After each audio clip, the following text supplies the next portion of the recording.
राजस्थान के गागरोनगढ़ के महाराजा थे राजा पीपाजी। इनकी एक नहीं कुल 20 रानियां थी, 20 रानियां। और हमारा तो एक छोटा सा परिवार होता, उसी में यार हमें तो टाइम नहीं है, हमें तो सत्संग के लिए ये नहीं है वो नहीं, अनेकों बहाने। लेकिन राजा पीपाजी की 20 रानियां थी और वो आदि शक्ति के भक्त थे महाराज। ध्यान से सुनिएगा, बड़ा ही अद्भुत चरित्र है इनका।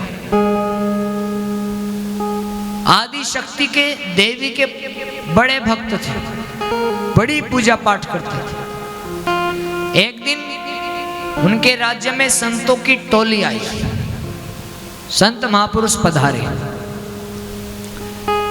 अब संत महापुरुषों का खूब सत्कार किया राजा पीपाजी ने। अब संतों ने कहा कि राजन, हमें भगवान को भोग लगाना है, गोविंद को हमें भोग लगाना है, तो हमें आप सूखा भोजन दे दीजिए, हम खुद बनाकर भगवान को भोग लगाएंगे। अब राजा ने कहा कि आप क्यों कष्ट करते हो, जो देवी को भोग लगेगा वही आप अपने भगवान को भोग लगा देना।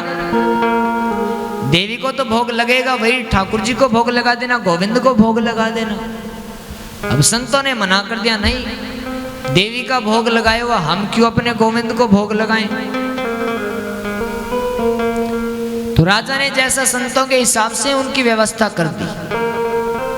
संत बड़े प्रसन्न हो, जैसा निवेदन किया पहले भी, हरि रीझे तो मुक्ति दे, लेकिन हरिजन हरि ही दे। अब संत बड़े प्रसन्न हुए उनकी सेवा से। तो संतों ने मन ही मन गोविंद से प्रार्थना की, भगवान इनके ऊपर भी आप अपनी कृपा करो। संतों की प्रार्थना के फल स्वरूप क्या हुआ, कई बार संत जब कृपा करते हैं ना तो जीवन में भूचाल आ जाता है, दुखों का मानो पहाड़ आ जाता है। संत जब कृपा करते हैं, कई बार ऐसा होता है और आम आदमी उसे समझ नहीं पाता। ऐसा ही पीपाजी के साथ हुआ। संतों की प्रार्थना के फलस्वरूप क्या हुआ, रात्रि में राजा पीपाजी शयन कर रहे थे, सो रहे थे, तो स्वप्न में उन्हें बड़ा भयंकर दृश्य देखा। क्या देखा, एक बड़ा भयानक जीव हाथ में खड़ग लेकर पीपाजी के पीछे पड़ा हुआ है और पीपाजी डर के मारे भागे जा रहे हैं। और रात्रि में उस स्वप्न में इतने डर जाते हैं कि उनका पूरा शरीर पसीने से लथपथ हो जाता है। अब उस डर के फलस्वरूप वो उठ जाते हैं, उठकर भागते भागते अपनी देवी के चरणों में पहुंचे। मैया मेरी रक्षा करो, ये जीव तो मेरी हत्या कर देगा। अब देवी प्रकट होकर कहने लगी, पीपाजी ये तो काल का भय है। पीपाजी ने जब पूछा कि ये क्या कैसा स्वप्न है, तो देवी ने प्रकट होकर कहा कि ये काल का भय है। पीपाजी कहने लगे कि मैया मुझे इस काल के भय से मुक्त करो। अब मैया ने कहा कि पीपाजी मैं आपको सब कुछ दे सकती हूँ, अर्थ धर्म काम, इन तीनों में से आप जो भी चाहो ले लो, कैसा भी ऐश्वर्य आप ले लो, लेकिन मुक्ति मैं नहीं दे सकती। मैया ने जैसे ही देवी ने ऐसा कहा तो पीपाजी मानो अंदर से टूट जाते।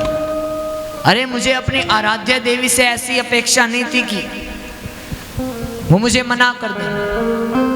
तो पीपाजी कहने लगे कि मेरा मार्गदर्शन तो करो मैया, इस भय से मुक्ति मुझे कैसे मिलेगी। ध्यान से सुनिएगा मानो। तो देवी ने कहा कि इसके लिए तो तुम्हें गुरु बनाना पड़ेगा,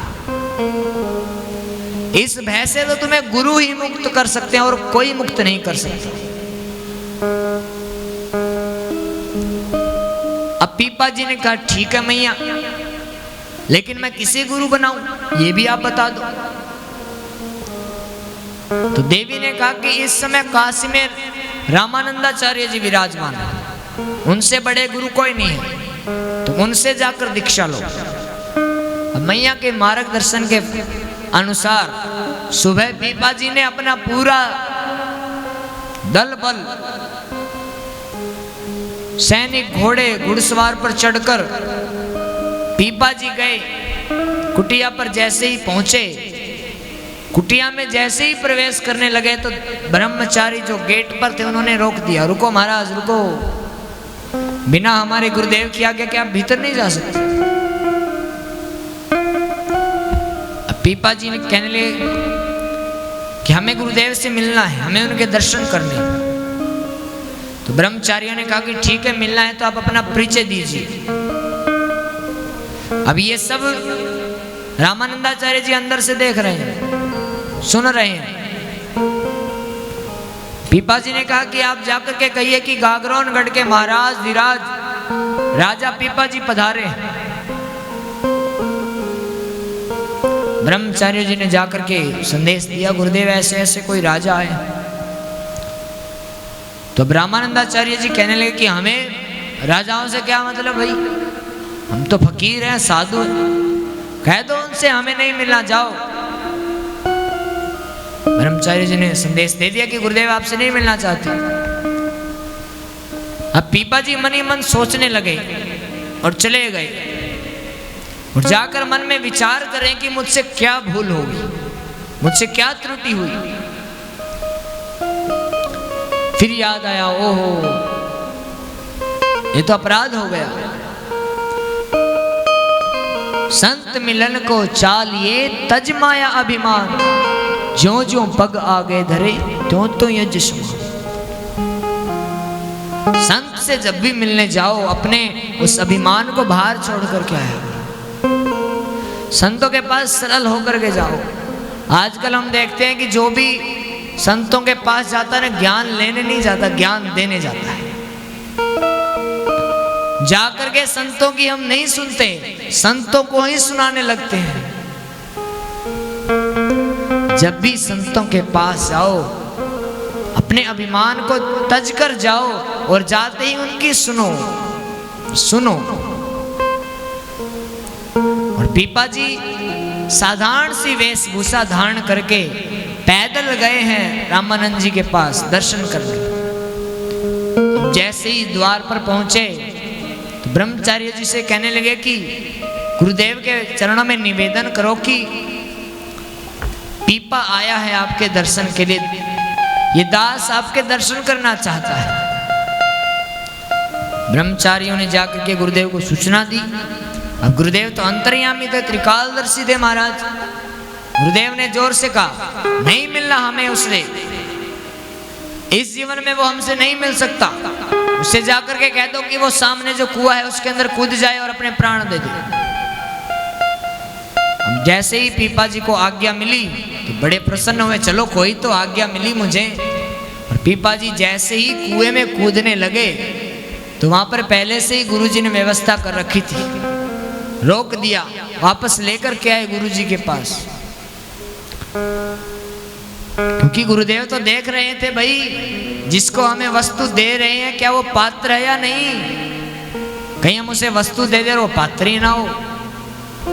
गुरुदेव ने परीक्षा ली थी उनकी। और आज रामानंद जी महाराज ने पीपा जी को गुरु दीक्षा दी और आदेश दिया कि तुम जाओ अपने राज्य में जाकर के संतों की सेवा करो। उनके गुरुदेव ने विधि बताई कि ऐसे ऐसे तुम सेवा करो। अब गुरु की आज्ञा महाराज, पीपा जी गए और जैसी गुरुदेव ने आज्ञा दी थी उसी अनुसार संतों की सेवा करने लगे, संतों को भोजन कराने लगे। एक वर्ष बीत गया महाराज। अब पीपा जी के मन में गुरु दर्शन की इच्छा है, गुरु दर्शन की मन में प्रबल इच्छा है। तो अपने गुरुदेव को चिट्ठी लिखते हैं, एक संदेश लिखते हैं, गुरुदेव आप आ जाइए, इस छोटी सी कुटिया को भी पवित्र कर दीजिए। पीपा जी अपने गुरुदेव के पास संदेश पहुंचाते, कोई कहियो रे गुराने आवन की। ऐसे भाव तो ये मीरा जी का है, लेकिन बड़ा ही सुंदर भाव है। आइए आप हम सभी श्रवण करते हैं।